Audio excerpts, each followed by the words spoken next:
Welcome back to the Sports News Analysis YouTube channel. My name is Mike. I'm continuing my Week 8 recaps and analysis. This video is for the game between the Arizona Cardinals and the Atlanta Falcons.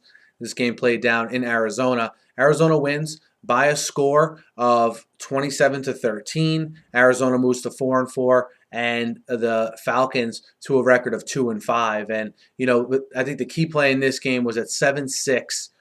Early or in the second quarter, Andre Ellington bursted for an 80-yard touchdown run to make the score 14-6. They would make it 21-6 before halftime, and the Cardinals pretty much cruised from there in this one. And the Cardinals rushed for over 200 yards, 80 of that obviously on the Ellington run. Ellington running for 154 on the game as a whole. They go over 200 yards rushing, and when they did that, look, they put Carson Palmer in comfortable situations where they weren't just a one-dimensional team. When Carson Palmer is a quarterback of a team where they're one-dimensional and everyone knows he's going to be putting the ball up, that's usually when the turnovers happen. So the Cardinals' running game, again, a huge key to their success. We'll see how they're able to run the ball in the weeks to come, though, against better teams. But today it was good.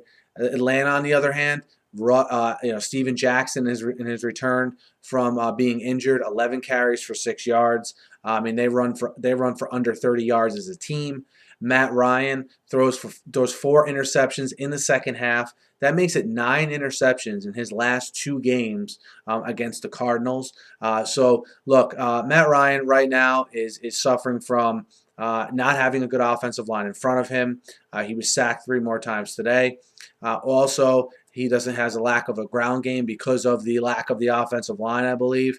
So, and that's not even talking about the fact that his 2 favorite receivers or 2 best receivers are on the sideline. So what does that lead to? It leads to Harry Douglas being targeted 18 times. It leads him trying to force the ball into certain receivers that he trusts, and it leads to the 4 interceptions. And when you combine everything together, Matt Ryan is a little bit up against it. I think you're going to see him have good games.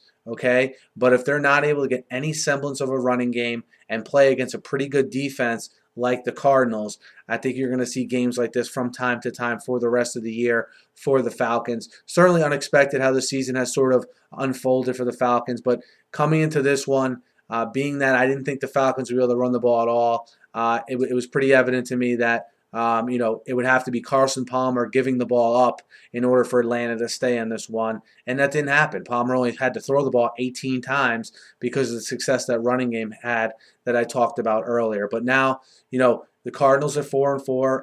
I guess you could say right in the mix of that wild card race there in the NFC, although you won't hear their name much until they get some better wins here, in the second half of the year, and they're in that tough division.